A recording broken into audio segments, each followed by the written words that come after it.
Assalamualaikum warahmatullahi wabarakatuh.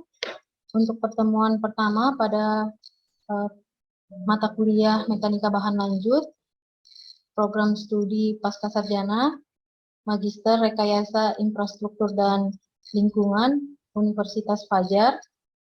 Untuk pertemuan pertama adalah kontrak perkuliahan, dan mata kuliah ini dipandu oleh saya sendiri, yaitu Dr. Insinyur Ritmawati, STMT. Nah, adapun materi di kontrak perkuliahan ini ada beberapa. Yang pertama adalah kriteria penilaian, yang kedua adalah deskripsi mata kuliah, yang ketiga adalah RPS, yang keempat referensi, dan selanjutnya adalah penutup. Nah, untuk mekanika bahan lanjut, itu pelaksanaan kuliahnya pada hari Senin, setiap hari Senin pukul 10 sampai pukul 13.00 waktu Indonesia Tengah. Nah, adapun kontrak perkuliahan selanjutnya adalah minimum 80% tatap muka. Artinya untuk pada pertemuan mata kuliah ini hanya boleh tidak hadir tanpa keterangan itu 2 kali. Selebihnya boleh tidak hadir dengan keterangan yang dapat ditoleransi. Kemudian yang kedua adalah toleransi 15 menit. Artinya keterlambatan yang terjadi baik itu oleh saya sebagai dosen pengampu mata kuliah maupun mahasiswa pasca itu boleh sampai waktu 15 menit. Jadi mata kuliah ini bisa dilaksanakan sampai 10-15 menit. Nah, kemudian selanjutnya adalah silent mode. Artinya pada saat saya selaku dosen pengampu mata kuliah ini melakukan pemaparan materi maupun diskusi mengenai apapun yang terkait dengan mekanika bahan lanjut. Kemudian ada sikap dan penampilan. Di sini artinya bagaimana kita selaku dosen dan mahasiswa itu mampu menjaga atau berinteraksi tanpa merasa ragu bahwa ini terjadi terjadi kesenjangan antara dosen dan mahasiswa. Jadi di sini kita berdiskusi antara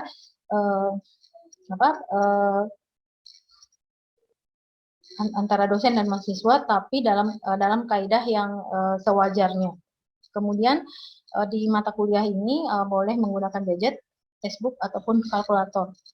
Dan kemudian untuk membantu atau alat bantu dari mata kuliah ini adalah e-learning. Artinya bisa saja jika keterbatasan waktu untuk tidak bisa dilaksanakan luring, maka mata kuliah ini bisa dilaksanakan secara online ataupun pengiriman melalui email atau tugas yang diberikan melalui WhatsApp dan sosial media lainnya.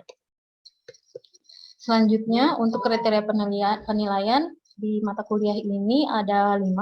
Yang pertama itu kehadiran dan keaktifan itu sebesar 20%, kemudian kuis 20%, tugas 20%, UTS atau mid semester itu 20%, dan UAS atau final test itu 20%. Nah, kemudian deskripsi mata kuliah. Jadi mekanika bahan lanjut ini merupakan mata kuliah lanjutan dari jenjang sebelumnya, yaitu strata 1 teknik sipil, di mana membahas kaidah fisika tentang perilaku-perilaku suatu bahan apabila dibebani, terutama yang berkaitan dengan masalah gaya-gaya dalam yang terjadi pada bahan tersebut beserta turunan-turunannya. Mekanika bahan ini merupakan berhubungan erat dengan tegangan-regangan yang terjadi ataupun gaya yang terjadi pada suatu bidang. Nah, adapun RPS di mata kuliah mekanika bahan lanjut ini terdapat 16 kali pertemuan. 14 kali itu merupakan diskusi atau penyampaian materi. Yang pertama itu adalah gaya momen, gaya 2 dimensi dan 3 dimensi. Kemudian pertemuan selanjutnya adalah tegangan dan regangan normal beserta besaran mekanis bahan. Yang ketiga Itu jenis tumpuan dan sifatnya struktur balok sederhana. 4. Pertemuan keempat yaitu struktur 3 sendi dan latihan soal. Yang kelima, lanjutan struktur 3 sendi dan latihan soal dan mereview latihan soal. Yang keenam, analisa reaksi peletakan gaya dalam momen, lintang, dan normal. Kemudian pertemuan ketujuh adalah lanjutan analisa reaksi peletakan gaya dalam momen, lintang, dan normal. Dan ini biasanya pelatihan soal tapi menggunakan menggunakan aplikasi yang ada di komputer. Nah, kemudian selanjutnya itu pertemuan ke-8 merupakan mid semester. 9 studi kasus dan soal latihan. Studi kasus di sini berupa studi kasus yang terjadi pada proyek-proyek yang ada atau yang ditangani baik secara pribadi maupun secara institusi oleh Magister Rekayasa Infrastruktur dan Lingkungan Universitas Fajar. Nah, kemudian untuk pertemuan 10 dan 11 itu merupakan lanjutan studi kasus dan soal latihan. Jadi di sini kita mendiskusikan apa saja yang menjadi permasalahan di dalam proyek tersebut kaitannya dengan mekanika bahan yang ada. Kemudian yang pertemuan selanjutnya, pertemuan 12, yaitu struktur statis tertentu dan garis pengaruh atau rangka batang. Nah, untuk pertemuan 13-15, karena ini bahasannya agak panjang, maka ini merupakan lanjutan dari struktur statis tertentu dan garis pengaruh rangka batang. Dan ini biasanya by studi kasus yang sudah ada. Dan biasanya ini kita melakukan diskusi baik itu dalam bentuk kerjasama kelompok maupun individu dari mahasiswa. Kemudian pertemuan ke-16 adalah pertemuan evaluasi dari rangkaian pertemuan-pertemuan kita sebelumnya. Nah, dalam penyampaian mata kuliah mekanika bahan ini, pertama adalah mahasiswa dianjurkan untuk membaca referensi sebelum kuliah. Jadi artinya kuis yang diberikan oleh saya selaku dosen itu tidak dapat ditentukan waktunya, atau bisa saja sebelum perkuliahan berlangsung atau pada saat perkuliahan berlangsung ataupun 5 atau 10 menit sebelum perkuliahan perkuliahan selesai. Nah, kemudian kuis ini juga dilaksanakan setiap akhir kuliah atau setiap kita melakukan pertemuan perkuliahan. Nah, kemudian kita membentuk kelompok diskusi baik itu secara individual maupun kelompok. Kemudian media yang kita gunakan dalam penyampaian mata kuliah ini adalah presentasi, video maupun simulasi. Nah, kemudian referensi atau buku yang bisa digunakan adalah ada 3 yang secara utamanya, yaitu Hibbert RC 2004 itu Static and Mechanics of Material EC Edition. Yang kedua edisi 2010 tapi dia tetap pengarangnya yang sama tapi struktural analisis edisi ke-8 Ventas Hall dengan ISBN. Kemudian Merriam JL Craig L 2006 itu Engineering Mekanik Statis edisi ke-6. Dan juga John Willey and Sons dengan ISBN. Nah, selanjutnya setelah kita melakukan kontrak perkuliahan, maka kita akan masuk ke pertemuan pertama yang membahas mengenai gaya, momen, dan gaya 2 dimensi dan 3 dimensi. Baik, untuk sebelum saya memulai, apakah ada pertanyaan untuk kontrak kuliah yang sudah saya jelaskan sebelumnya?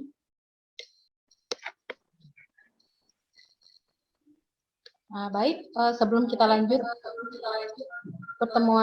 untuk pertemuan pertama, apakah ada pertanyaan untuk kontrak kuliah yang akan kita laksanakan? Cukup Bu, jelas. Bisa dilanjut. Oke, baik.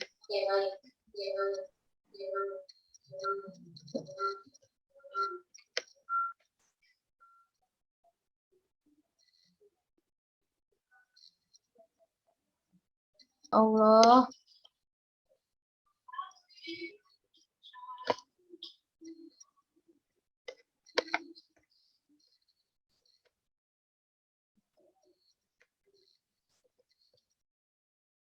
Baik, untuk pertemuan pertama ini kita berbicara mengenai kita review dari mata kuliah di S1 yaitu mekanika bahan. Nah, jadi sebelumnya kita harus tahu dulu mekanika itu apa. Jadi sebelum masuk ke materi yang lebih berat dan menganalisis studi kasus yang akan kita laksanakan, itu kita harus mereview dulu karena sekarang kan sudah di level S2, biasanya itu kita lupa bahwa di S1 dulu seperti apa mata kuliah ini, Mas. Kita pertemuan satu ini kita mereview dulu ingatan Bapak Ibu mengenai mata kuliah mekanika bahan. Nah, jadi mekanika adalah sebuah divisi dari ilmu pengetahuan yang mempelajari perilaku sebuah objek akibat beban yang bekerja terhadapnya. Jadi mekanik di sini jadi dia dilihat berdasarkan apa yang menimpa terhadap dirinya atau apa yang terjadi di dirinya, di diri dari objek tersebut, misalnya balok, struktur. Nah, jika dia ada beban di atasnya, baik itu beban mati maupun beban hidup, dan itu yang harus kita pelajari atau yang kita analisis akibat dari adanya beban tersebut. Nah, berapa lama waktu yang dibutuhkan sampai akhirnya objek ini mengalami yang disebut dengan kelembutan misalnya atau keretakan. Nah, jadi mekanika di sini kita mempelajari bagaimana bekerjanya suatu beban terhadap suatu objek.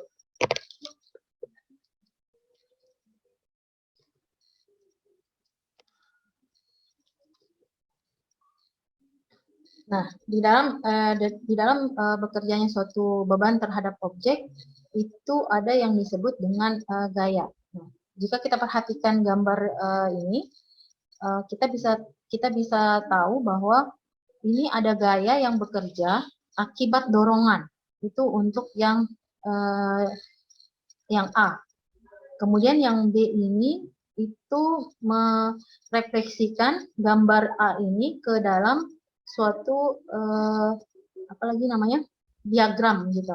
Diagram bagaimana jika benda itu bergerak bebas. Nah, kemudian gambar C itu sama diagram bebas tapi dia dalam keadaan diam atau dia tidak bergerak. Nah, dari ketiga gambar ini kita bisa tahu bahwa objek jika diberi beban di atasnya atau diberi beban di atasnya itu akan menghasilkan suatu gaya, baik itu gaya yang bergerak maupun gaya yang diam terhadap objek tersebut. Nah, di sini kita flashback lagi bahwa gaya adalah tarikan atau dorongan yang terjadi terhadap suatu benda. Gaya bisa menyebabkan perubahan posisi gerak atau perubahan gaya adalah tarikan atau dorongan yang terjadi terhadap suatu benda atau gaya yang menyebabkan perubahan posisi gerak atau perubahan bentuk pada benda. Jadi ini merupakan gaya yang terlihat pada gambar A. Nah, jadi pengertian gaya yang pertama adalah pengertian gaya yang digambarkan oleh gambar A. Nah, kemudian yang di bawah gaya termasuk ke dalam besaran vektor karena mempunyai nilai dan arah. Nah, ini merupakan penjabaran dari gambar B yang merupakan diagram benda bebas. Nah, sebuah gaya disimbolkan dengan huruf F atau force dan satuannya dalam SI atau satuan internasional adalah Newton atau disingkat dengan N. Pengukuran gaya bisa dilakukan dengan alat yang disebut dengan dinamometer atau neraca gas. Nah, untuk melakukan sebuah gaya diperlukan suatu usaha atau tenaga. Nah, ini merupakan refleksi dari gambar A, di mana di gambar A ini terdapat dua orang yang mendorong troli yang ada di depannya, yang di atasnya ada orang juga. Nah, kemudian semakin besar gaya yang hendak dilakukan, maka semakin besar pula usaha atau tenaga yang harus dikeluarkan. Nah, jadi secara garis besar, gaya itu terbagi atas 4. Yang pertama, bahwa gaya itu menyebabkan perubahan kecepatan gerak benda. Jadi, gaya ini menyebabkan suatu benda di titik A bisa bergerak ke titik B. Nah, itu satu. Kemudian yang kedua, gaya ini mengubah arah benda. Jadi biasanya, misalnya, suatu benda itu berada di titik selatan. Dengan gaya yang bekerja di atasnya, maka bisa saja perubahan terjadi. Dia tidak berada di posisi selatan, tapi berada di posisi barat dari titik awal dari benda tersebut. Nah, kemudian yang ketiga, gaya itu dapat mengubah suatu bentuk benda. Nah, di sini misalnya dari benda mengubah bentuk benda di sini yang tadinya dia diam jadi benda yang bergerak seperti itu. Kemudian yang keempat adalah gaya menyebabkan benda diam menjadi benda bergerak atau benda bergerak menjadi benda diam. Selanjutnya, gaya atau force itu terdapat tiga bagian. Yang pertama, aksi suatu benda kepada benda lain. Nah, ini bekerja, misalnya suatu objek diam, kemudian di atasnya diberikan beban, maka beban ini memberikan aksi terhadap objek yang diberikan beban tadi. Seperti itu. Kemudian yang kedua, aksi yang menyebabkan akselerasi suatu benda atau dinamik. Pergerakan suatu benda dapat dilihat dari gaya yang bekerja pada benda tersebut. Nah, gaya itu merupakan vektor kuantiti. Artinya jumlah vektor yang bekerja dalam suatu benda dan memiliki arah dan magnitude dari suatu benda atau objek. Nah, ini merupakan ilustrasi atau formula yang dapat dilakukan atau yang dapat kita rumuskan untuk mengetahui berapa gaya yang bekerja dalam suatu objek, baik itu benda atau objek diam maupun objek bergerak. Ini contohnya, misalnya ada dua gaya yang bekerja, yaitu gaya F dan F1 dan F2.